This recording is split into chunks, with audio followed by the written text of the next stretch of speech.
Dragon Ball, Pokemon, Kaiju, and more. It's Steven's Toy Reviews. Hello collectors, it's Steven here, and welcome back to another Sci-Fi Revoltech Kaiju review. We don't do a whole lot of these because they're older, so a lot of folks already know if they've made up their mind, but this one is special. Today we are going to be taking a look at the Sci-Fi Revoltech Gigan, which was released by Kyoto. That's right, Revoltech is in the company. Now, this is actually a pretty interesting situation. Back when this figure came out in, I believe it was 2011, it retailed for slightly less than 3,000 yen, or by today's conversion rates, about 30 bucks. That's right, about the price of your average NECA figure. But now on the aftermarket, it goes for easily $100 if you're able to find a deal. That being said, it's a small figure and it's old. Is this thing worth the purchase? Let's take a look to see whether or not it's worth adding into your collection. This figure review was made possible thanks to the fine folks over on my Patreon, where this review is a patron's pick for January 2019. We are kicking off the year really strong, and I am loving it. So thank you all who took part in the vote for this review, and if you're interested in picking next month's patron's pick, head on over there right now, where not only will you get to vote, but you'll get access to exclusive pictures, you'll get access to an exclusive gallery, and a whole bunch of other stuff. So go ahead and check it out. Anyway, on to the review. So way back in 2011, at the currency conversion rate as of January 1st, this figure cost about $37. And by today's standards, you got a ton of features in the looks department to make this one hell of a good looking figure. Gigan isn't necessarily 100% suit accurate. We're going to take a look at some of the finer details, but I got to be honest with you here. When you have something that has so many minute, awesome details as this guy, and with some amazing paint applications, which figures by today's standards cannot even remotely hit, gotta say, Gigan is wonderful, and that is actually true for a lot of the Revoltech Kaiju figures. So without further ado, you've taken a 360 spin view of Gigan here, so let's get a closer look here. First and foremost, we do have the head sculpt, which looks fantastic. It is nice and fierce. We have a beautiful blending and shading effect going on here between the green, the black, and the silver used for the horn, the main body, all of the good stuff going on here. Now, what's even more awesome is that the eyepiece is made of translucent plastic, but that's not all. There's actual sculpt underneath that translucent plastic to give it even more character, so it isn't just lazy like maybe some other figure releases would have from other companies. Now, that being said, with paint shading and whatnot, Gigan's main color throughout the body is green, but he has a nice black wash in most of the body and some key areas such as the legs to really bring out some of the sculpted details. Now, one questionable accuracy issue on this Gigan figure would have to be the stripes on the torso. You see, for some figures and in some reference shots, it looks like those stripes are meant to be blue. This is most commonly known on the Trendmasters figures, but here it's just green. Even the promotional shots show them to be kind of sort of blue, and that was completely ditched here. But still, even if that was supposed to be blue, the green is a nice choice, and it's executed rather well.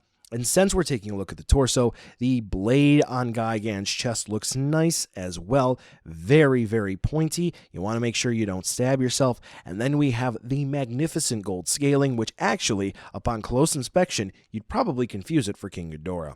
The hooks on Gigan's arms look great. Again, we have some magnificent paint shading there, all the way down to the hooks for the feet. We do have the sails on Gigan's back, which use a nice yellow plastic. They are made of rubber, so do keep that in mind. You want to take extra care here not to put Gigan in a super dry environment. Maybe they'll crack, but still, the detailing on those guys for the membranes, super awesome. Then we round it off with the tail, which is also made of rubber as well, with a bendy wire in it.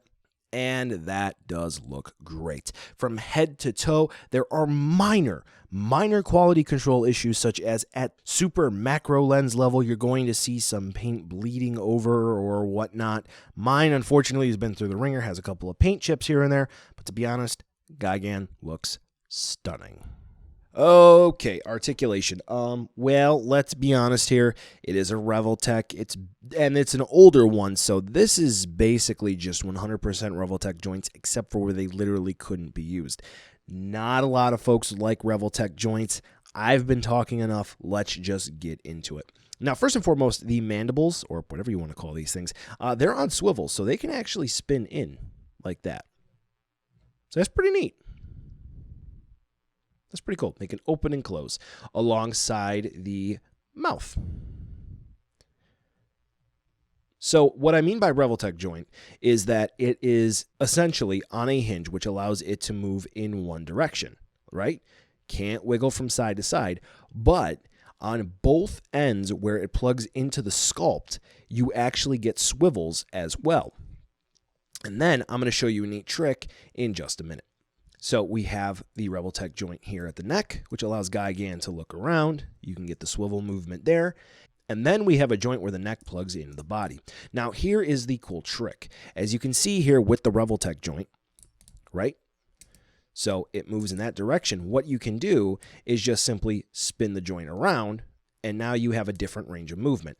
Unfortunately, that's a bit tedious, and considering these are ratchet joints, let's listen for a second. You only have specific degrees of movement, meaning that you may not necessarily get a pose out of the figure that is completely neutral. So that is a bit disappointing for some folks who like to just easily pose their figures, like let's say an SH Figuarts here, with ease. So you're limited to certain degrees of movement. So, some folks just don't like that. So here we have the shoulders. Pretty decent range of movement there. Both of them have been become loose over the years, so that's just something to keep in mind if you get yours. Also, the sculpt really doesn't lend itself to a nice flush design on Gigan here for the shoulders. So if you're not a fan of those big bulbous joints, you're gonna have to deal. We do have what are effectively just hinge joints for the elbows, and it's a double hinge, so Gigan can just have his hooks go like that. So that's really cool. That's a really cool feature. You get a little bit of a bicep swivel, but that's pretty cool. A little bit of swivel movement, but just because of the way that the sculpt works, yeah, you're not going to get too much of a swivel out of there, but still. Unfortunately, like the SH Monster Arts has, this does not move at all. No joints or anything. So we do have hip joints here, which are Revoltech joints. You can spin them around on a swivel and hinge up and down, or like I made mention before, you can move them out that way. So this way Gigan can then, let's just plug that back in, move his leg farther out to the side like that, or what have you. So this way he can kick. We have a joint in the knee and a joint in the ankle, and get some pretty nice ankle rocker movement there. So that's pretty cool. Now, when it comes to the tail, it connects in on a Revoltech joint. So it does the clickety click. Now, it is bendy wire. So there is a wire in here that allows you to pose Gigan's tail. Let's just take a look at that for a second.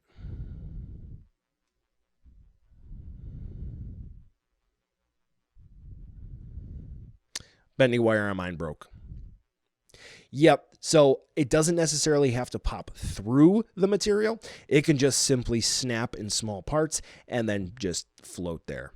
And then you just don't get a pose out of it. So that's not fun. Also, something to take note, if you actually look closely, you can see here and here where there are seams. And if you feel, those are hard plastic because that is where they inserted the bendy wire. So that's a pretty cool feature. I like finding little odds and ends like that. So one of the cool things, though, about Gigan is that you can get him in a flight pose, but no flight stand. But, you know, I do have a video on stands if you need those. So, yeah, overall, Gigan's articulation, it's pretty good. Unfortunately, you're not going to be able to always get him exactly in the pose that you want, but you know what? Still pretty fun. It's accessories time, children, and what do we get? Well, Gigan, like many of the other sci-fi Revoltech figures, is pretty straightforward. We get, what's not shown here because they're kind of tucked away in storage, a Revoltech container, which is just a little translucent plastic orange square, and we get a Revoltech token worth 10 points, which you can't use anymore. Exclusive to Gigan, we get a nice nameplate, which features Gigan's name and other miscellaneous info. And then we get a nice little diorama piece, including some factory buildings for Gigan to destroy, one with an interchangeable piece for a destroy tower tip. Yep. All right, so that nameplate. All right, cool. Now let's go ahead and take a look at the destroyed factories and the not destroyed factory. So we get 3 different pieces here, and honestly, the paint application on these things are really awesome, along with the nice sculpted details when you get to the base. It really does look like if you were to implement this into an actual diorama, it would come out looking amazing. I'm sure that this could also work really nicely if you were to make a Godzilla versus Mechagodzilla diorama. You remember when Godzilla's fighting fake Godzilla, and then he transforms, that sort of oil platform thing that they were battling near. Yeah, this would be a pretty cool substitute for that. Now, for the tall one, there is 1 stack that you can swap out for a battle damaged part to make it look like Gigan knocked that down. So that is a really nice touch here. So all in all, when it comes to accessories, Gigan comes with, well, I mean, realistically speaking, everything that it could possibly come with, except there's one critique that I would have to say. Gigan is seen flying in, well, all the movies he's been in, and he doesn't come with a flight stand, despite the fact that they included one for Rodan, all of the Gyaos releases. They have figured out a way to get it look like Gamera's gonna fly. But old Gigan here, yeah, despite the fact that they actually do show him in a flight pose on the promotional pictures, even on the back of the box, there's no flight stand. Kind of disappointing.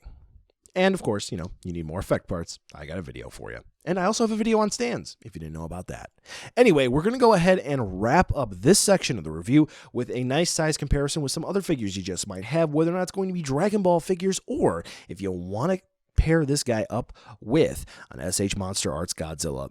Unfortunately, the sci-fi Revoltech kaiju definitely fall into the smaller side of scaling, so if you really want Gigan to look nice, you're probably going to have to use the 1964 Godzilla from the Monster Arts line and keep him in display with the other Revoltech kaiju. So, buy now, skip, or wait for a deal. Gotta be honest with you here, the aftermarket price has absolutely killed this release. You're looking over $100 easily at a good deal. Gotta be honest with you here, that's not what this figure is worth.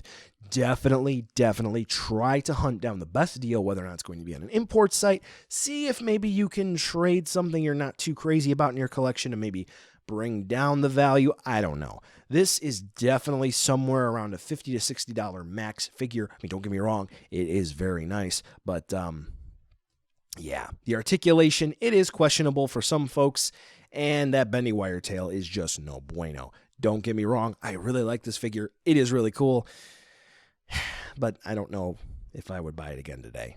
But, you know, I'm kind of sounding like a broken record. It's a good figure for the original release price. Maybe 20 or so bucks an aftermarket increase, but 100, 150, no. Just no. Well, folks, that's the end of this review. Thanks for watching, and be sure to follow me on social media to catch more behind-the-scenes shenanigans and updates. The end card should be popping up now with more hand-selected STR goodness for you to watch, so check out some of those videos. Be sure to check the description, too, to see where you can buy this figure or others like it, and some cool links like the credits for this video and other ways you can help out the channel. Thanks again for watching, and I'll catch ya in the next video.